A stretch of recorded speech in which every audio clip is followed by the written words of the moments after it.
Assalamualaikum warahmatullahi wabarakatuh. Alhamdulillahirabbil alamin, amma ba'du. Perkenalkan, kami dari kelompok 8. Di sini kami beranggotakan 4 orang. Yang pertama saya sendiri, Ahmad An-Nefri dengan NIM belakang 048, kemudian Hadias Mawadah Fitri dengan NIM belakang 053, kemudian Saputra Maulana dengan NIM belakang 063. Selanjutnya Tiara Putri Sunaria dengan NIM belakang 064. Sebelumnya terima kasih kepada Bapak Studi Rizal LK yang telah memberikan kelompok kami untuk mempresentasikan hasil diskusi kami. Jadi di sini kelompok kami akan membawakan satu tema, yaitu dinamika historis dan urgensi wawasan Nusantara sebagai konsepsi dan pandangan kolektif kebangsaan Indonesia dalam konteks pergaulan dunia. Oke, kita akan langsung berlanjut ke materi yang pertama. Materi yang pertama akan dibawakan oleh Saudara Saputra Maulana. Kepadanya kami persilakan. Baik, terima kasih. Materi yang pertama yaitu menelusuri konsep dan urgensi wawasan Nusantara. Secara etimologi, kata wawasan Nusantara berasal dari dua kata, wawasan dan Nusantara. Wawasan dari kata wawas, bahasa Jawa, yang artinya pandangan. Sementara kata Nusantara merupakan gabungan kata Nusa yang artinya pulau dan antara. Pengertian wawasan menurut para ahli. Yang pertama menurut Hasnan Habib, yaitu kebulatan wilayah nasional, termasuk satu kesatuan bangsa, satu tujuan dan tekad perjuangan, dan satu kesatuan hukum, satu kesatuan sosial budaya, satu kesatuan ekonomi, dan satu kesatuan hankam, pertahanan, dan keamanan. Yang kedua menurut Wan Usman, yaitu cara pandang bangsa Indonesia mengenai diri dan tanah airnya sebagai negara kepulauan dengan semua aspek kehidupan yang beragam. Dan yang ketiga menurut Majelis Permusyawaratan Rakyat tahun 1998, yaitu cara pandang dan sikap bangsa Indonesia mengenai diri dan lingkungannya dengan mengutamakan persatuan dan kesatuan bangsa serta kesatuan wilayah dalam penyelenggaraan kehidupan bermasyarakat, berbangsa, dan bernegara. Lalu yang keempat menurut Lembaga Ketahanan Nasional tahun 1999, yaitu cara pandang dan sikap bangsa Indonesia mengenai diri dan lingkungannya yang serba beragam dan bernilai strategis dengan mengutamakan persatuan dan kesatuan bangsa serta kesatuan wilayah dalam penyelenggaraan kehidupan bermasyarakat, berbangsa, dan bernegara untuk mencapai tujuan nasional. Nah, jadi wawasan Nusantara adalah cara pandang dan sikap bangsa Indonesia mengenai diri dan lingkungannya dengan mengutamakan persatuan dan kesatuan bangsa serta kesatuan wilayah dalam penyelenggaraan kehidupan bermasyarakat, berbangsa, dan bernegara. Selanjutnya, materi yang kedua akan disampaikan oleh rekan saya, Ahmad An-Nefri. Dipersilakan. Baik, terima kasih kepada Saudara Saputra Maulana. Kita berlanjut ke materi berikutnya, yaitu pentingnya wawasan Nusantara. Wawasan Nusantara berperan untuk membimbing bangsa Indonesia dalam penyelenggaraan kehidupannya, serta sebagai rambu-rambu dalam perjuangan mengisi kemerdekaannya. Wawasan Nusantara sebagai cara pandangan juga mengajarkan bagaimana pentingnya membina persatuan dan kesatuan dalam segenap aspek kehidupan bangsa dan negara dalam mencapai tujuan dan cita-citanya. Secara keadaan pun, isi nilai-nilai wawasan Nusantara telah tertuang dalam dasar negara, yaitu Pancasila dan pembukaan Undang-Undang Dasar tahun 1945. Adapun nilai wawasan kebangsaan yang terwujud dalam persatuan dan kesatuan bangsa memiliki 6 dimensi manusia yang bersifat mendasar dan fundamental, yaitu yang pertama, penghargaan terhadap harkat dan martabat manusia sebagai makhluk ciptaan Tuhan Yang Maha Kuasa. Yang kedua, tekad bersama untuk berkehidupan kebangsaan yang bebas, merdeka, dan bersatu. Yang ketiga, cinta akan tanah air dan bangsa. Yang keempat, demokrasi atau kedaulatan rakyat. Yang kelima, kesetiakawanan sosial. Yang keenam, masyarakat adil dan makmur. Berikutnya, fungsi wawasan Nusantara. Fungsi wawasan Nusantara dibedakan dalam beberapa pandangan, antara lain sebagai berikut. Yang pertama, fungsi wawasan Nusantara sebagai konsepsi ketahanan nasional adalah sebagai konsep dalam pembangunan pertahanan keamanan, dan kewilayahan. Yang kedua, fungsi wawasan Nusantara sebagai pembangunan nasional adalah mencakup kesatuan politik, sosial dan ekonomi, sosial dan politik, dan kesatuan pertahanan dan keamanan. Yang ketiga, fungsi wawasan Nusantara sebagai pertahanan dan keamanan adalah pandangan geopolitik Indonesia sebagai satu kesatuan pada seluruh wilayah dan segenap kekuatan negara. Yang keempat, fungsi wawasan Nusantara sebagai wawasan kewilayahan adalah pembatasan negara untuk menghindari adanya sengketa antar negara tetangga. Berikutnya, peranan wawasan Nusantara dalam kehidupan nasional. Wawasan Nusantara dikembangkan peranannya untuk 1. Mewujudkan serta memelihara persatuan dan kesatuan yang serasi dan selaras segenap aspek kehidupan nasional. 2. Menumbuhkan rasa tanggung jawab atau pemanfaatan lingkungannya. Peranan ini berkaitan dengan adanya hubungan yang erat dan saling terkait dan ketergantungan antara bangsa dengan ruang hidupnya. Oleh karena itu, pemanfaatan lingkungan harus bertanggung jawab. Bila tidak, maka akan menimbulkan kerusakan lingkungan yang pada akhirnya akan merugikan bangsa itu sendiri. Yang ketiga, menegakkan kekuasaan guna melindungi kepentingan nasional. Kepentingan nasional menjadi dasar hubungan antara bangsa. Apabila satu bangsa kepentingan nasional sejalan atau paralel dengan kepentingan nasional bangsa lain, maka kedua bangsa itu akan mudah terjalin hubungan persahabatan, merentang hubungan internasional dalam upaya ikut menegakkan keadilan. Oke, sekian materi dari saya. Akan dilanjut oleh rekan saya, Dias Mawada Fitri. Padanya dipersilakan. Oke, materi selanjutnya yaitu sumber histori, sosiologis, dan politik wawasan Nusantara. Yang pertama adalah latar belakang historis wawasan Nusantara. Pada tahun 1957, Perdana Menteri Insinyur Haji Juanda Kartawijaya mengeluarkan deklarasi yang dikenal sebagai Deklarasi Juanda. Isi deklarasi tersebut adalah bahwa lebar laut teritorial Indonesia 12 mil dihitung dari garis yang menghubungkan pulau terluar Indonesia. Dan dengan garis teritorial yang baru ini, wilayah Indonesia menjadi satu kesatuan wilayah. Sebelum keluarnya Deklarasi Juanda, wilayah Indonesia didasarkan pada Ordonansi 1939 buatan pemerintah Hindia Belanda yang menentukan lebar laut sejauh 3 mil dari garis pantai. Hal ini memisahkan pulau-pulau di wilayah Nusantara dengan laut di sekelilingnya. Konsepsi wawasan Nusantara semakin diperkuat setelah dimasukkannya pasal 25A Undang-Undang Dasar Negara Republik Indonesia 1945 yang menyatakan bahwa Indonesia adalah negara kepulauan yang berciri Nusantara dengan wilayah yang batas-batas dan hak-haknya ditetapkan dengan undang-undang. Pasal tersebut menegaskan bahwa negara Indonesia dicirikan berdasarkan wilayahnya. Yang kedua adalah latar belakang sosiologis wawasan Nusantara.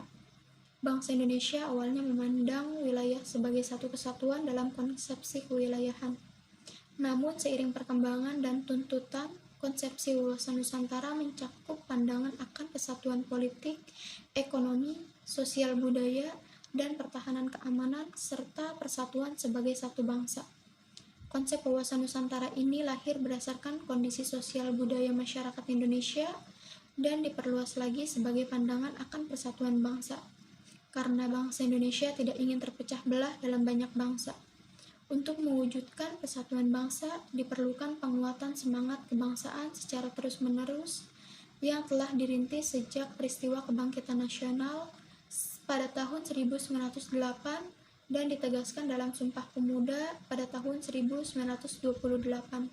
Konsep semangat dan kesatuan kebangsaan sudah tumbuh dalam diri bangsa sebelum Deklarasi Juanda pada tahun 1957 dan berhasil membentuk satu bangsa merdeka.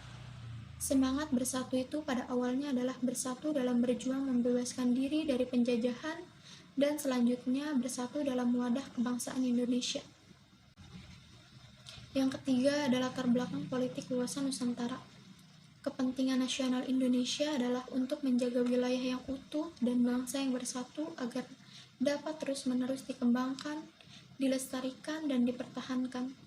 Ini merupakan turunan dari cita-cita, tujuan, dan visi nasional yang tertuang dalam Undang-Undang Dasar 1945 dan ketetapan MPR.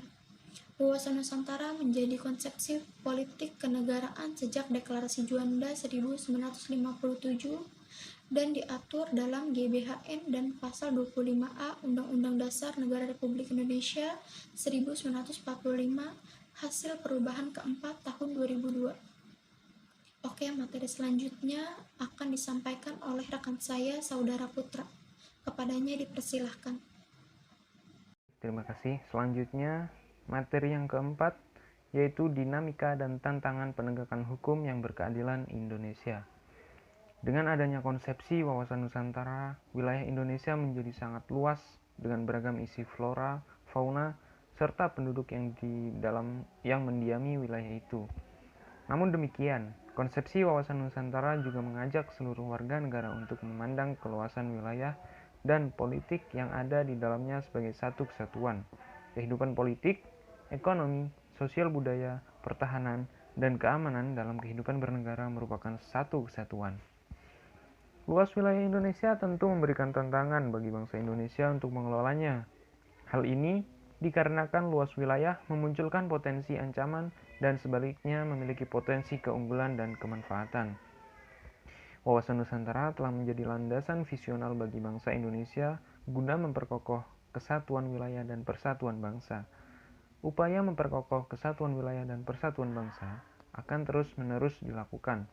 Hal ini dikarenakan visi tersebut dihadapkan pada dinamika kehidupan yang selalu berkembang dan tantangan yang berbeda sesuai dengan perubahan zaman. Dinamika yang berkembang itu misalnya, jika pada masa lalu penguasaan wilayah dilakukan dengan pendudukan militer, maka sekarang ini lebih ditekankan pada upaya perlindungan dan pelestarian alam di wilayah tersebut. Tantangan yang berubah, misalnya adanya perubahan dari kejahatan konvensional menjadi kejahatan di dunia maya. Selanjutnya, materi yang kelima akan disampaikan oleh rekan saya, Tiara Putri Sunaria. Dipersilahkan. Bismillahirrahmanirrahim. Baik, izin melanjutkan untuk materi selanjutnya, yaitu tentang esensi dan urgensi wawasan Nusantara. Esensi atau hakikat dari wawasan Nusantara sendiri ialah kesatuan wilayah dan juga persatuan bangsa Indonesia. Wilayah Indonesia sebagai satu kesatuan memiliki ciri-ciri yang unik diantaranya, yaitu bercirikan negara kepulauan dengan jumlah pulau yaitu sekitar 17.508 pulau. Kemudian luas wilayah sekitar 5.192 juta kilometer persegi, dengan daratan seluas 2.027 juta kilometer persegi dan lautan seluas 3.166 juta kilometer persegi. Kemudian jarak utara selatan yaitu 1.888 km dan jarak timur barat sekitar 5.110 km. Terletak di antara dua benua dan juga dua samudera dengan posisi silang, kemudian terletak pada garis khatulistiwa, berada pada iklim tropis dengan dua musim, yaitu musim penghujan dan juga musim kemarau. Kemudian menjadi pertemuan dua jalur pegunungan, yaitu Mediterania dan juga Sirkum Pasifik. Berada pada 6 derajat lintang utara dan 11 derajat lintang selatan, dan juga 95 derajat bujur timur sampai 141 derajat bujur timur. Wilayah Indonesia sendiri merupakan wilayah yang subur dan habitable, yaitu dapat dihuni, serta kaya akan floral, fauna, dan juga sumber daya alam, baik sumber daya alam yang dapat diperbaharui maupun sumber daya alam yang tidak dapat diperbaharui. Wawasan Nusantara pada awalnya sebagai konsepsi kewilayahan berkembang menjadi konsepsi kebangsaan. Artinya, wawasan Nusantara tidak hanya berpandangan pada keutuhan wilayah, tetapi juga kepada persatuan bangsa. Bangsa Indonesia juga dikenal dengan bangsa yang heterogen, yaitu memiliki keragaman suku, agama, ras, kebudayaan, dan juga lain-lain. Bangsa Indonesia sebagai satu kesatuan juga memiliki keunikan, diantaranya yang pertama yaitu memiliki keragaman suku, yakni Indonesia memiliki sekitar 1.128 suku bangsa. Ini menurut data BPS tahun 2010, kemudian memiliki jumlah penduduk yang besar, yaitu sekitar 242 juta. Ini juga merupakan data dari Bank Dunia tahun 2011. Kemudian selanjutnya memiliki keragaman ras, yang keempat yaitu memiliki keragaman agama, dan yang terakhir itu memiliki keragaman kebudayaan sebagai konsekuensi dari keragaman suku bangsa tadi. Nah, pandangan bahwa Indonesia sebagai satu kesatuan wilayah merupakan satu kesatuan politik, sosial budaya, ekonomi, serta pertahanan dan keamanan penting sebagai landasan visional bangsa Indonesia, terutama dalam melaksanakan pembangunan. Yang pertama, yaitu perwujudan Kepulauan Nusantara sebagai satu kesatuan politik. Implementasinya yaitu penyelenggaraan negara yang sehat dan juga dinamis. Hal tersebut dapat kita lihat dari perwujudan pemerintahan yang kuat, aspiratif, dan juga terpercaya yang dibangun sebagai penjelmaan kedaulatan rakyat. Kemudian, yang kedua, perwujudan Kepulauan Nusantara sebagai satu kesatuan ekonomi. Implementasinya yaitu menciptakan tatanan ekonomi yang benar-benar menjamin pemenuhan dan peningkatan kesejahteraan dan kemakmuran rakyat secara adil dan juga merata. Yang ketiga, perwujudan Kepulauan Nusantara sebagai satu kesatuan sosial budaya. Implementasinya yaitu akan menciptakan kehidupan masyarakat dan bangsa yang rukun dan juga bersatu tanpa membedakan suku, asal-usul daerah, agama, atau kepercayaan, serta golongan berdasarkan status sosialnya. Yang selanjutnya yaitu perwujudan Kepulauan Nusantara sebagai satu kesatuan pertahanan dan juga keamanan. Implementasinya yaitu akan menumbuhkan kesadaran cinta tanah air dan juga bangsa kita. Yang lebih lanjut yaitu akan membentuk sikap bela negara pada tiap warga negara Indonesia. Nah, wawasan Nusantara juga berfungsi sebagai wawasan pembangunan, yang diartikan bahwa pembangunan nasional hendaknya mencakup pembangunan dalam bidang politik, ekonomi, sosial budaya, dan juga pertahanan keamanan secara terpadu, utuh, dan juga menyeluruh. Sementara, sumber biaya untuk pembangunan nasional itu sendiri adalah sumber daya alam dan juga pembayaran pajak. Sekian materi yang dapat kami sampaikan. Kurang dan lebihnya mohon maaf dan terima kasih. Wassalamualaikum warahmatullahi wabarakatuh. Berdasarkan materi yang telah kita paparkan tentang wawasan Nusantara, ada beberapa pertanyaan dari teman-teman untuk kelompok kita, yaitu yang pertama, pertanyaan dari saudara Rifki Maulana. Pertanyaannya adalah, apakah dampak ketika kita tidak mengerti wawasan Nusantara? Baik, saya akan menjawab pertanyaan tersebut. Telah disampaikan sebelumnya bahwa fungsi dari wawasan Nusantara sendiri adalah meraih kesatuan dan juga persatuan bangsa. Lalu, jika kita sebagai warga Indonesia tidak mengerti atau minimal sedikit tahu tentang wawasan Nusantara, bagaimana kita akan memunculkan rasa persatuan dan juga kesatuan, serta rasa cinta terhadap tanah air kita sendiri. Selain itu, jika kita tidak mengerti tentang wawasan Nusantara, maka kita akan mudah terombang-ambing dengan budaya luar yang tidak relevan dengan kebudayaan Indonesia.